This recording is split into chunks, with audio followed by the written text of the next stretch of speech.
try to be useful. Do things that are useful to your fellow human beings, to the world. It's very hard to be useful. Very hard. Are you contributing more than you consume?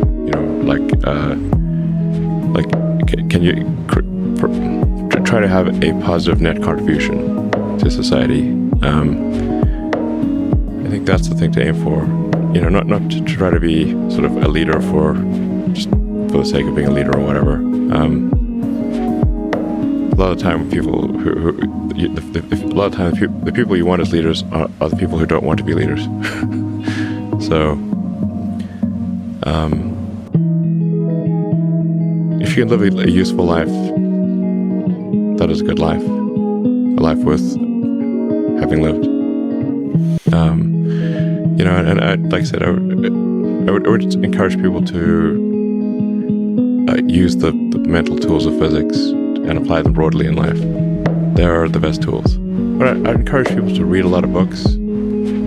Just read, basically try to ingest as much information as you can, and try to also just develop a good general knowledge. So you at least have a rough lay of the land of the knowledge landscape. Try to learn a little bit about a lot of things. Because you might not know what you're really interested in. How would you know what you're really interested in if you at least aren't doing a peripheral exploration of broadly of the knowledge landscape? And talk to people from different walks of life and different industries and professions and skills and search for meaning. Like I said, I would encourage people to read broadly in many different subject areas. And so people may be good at something, or they may have skill at a particular thing, but they don't like doing it. So you want to try to find a thing where that's a good combination of the things that you're inherently good at, but you also like doing. So reading a broad range, just really read it. One point when I was a kid, I read through the encyclopedia, so that's pretty helpful. And there are also things I didn't even know existed. Maybe read through the condensed version of the Encyclopedia Britannica. I'd recommend that. You can always skip subjects where you read a few paragraphs and you know you're not interested. Just jump to the next one. So read the encyclopedia or skim through it.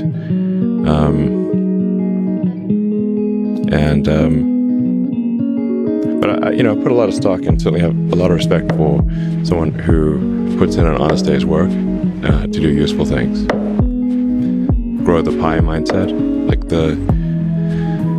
If you sort of say when we see people perhaps including some very smart people kind of taking an attitude of doing things that seem morally questionable, it's often because they have at a base sort of axiomatic level a zero-sum mindset, and they, without realizing it, they don't realize they have a zero-sum mindset. Or if you have a zero-sum mindset, then the only way to get ahead is by taking things from others. If the pie is fixed, then the only way to have more pie is to take someone else's pie. But this is false. Obviously the pie has grown dramatically over time, the economic pie. So in reality, you can have to overuse this analogy. You can have there's a lot of pie. Yeah, pie is not fixed. Yes. So you really want to make sure you're not operating without realizing it from a zero-sum mindset, where the only way to get ahead is to take things from others. Then that's going to result in you trying to take things from others, which is not good. It's much better to work on adding to the economic pie. Creating, like I said, creating more than you consume, doing more than you.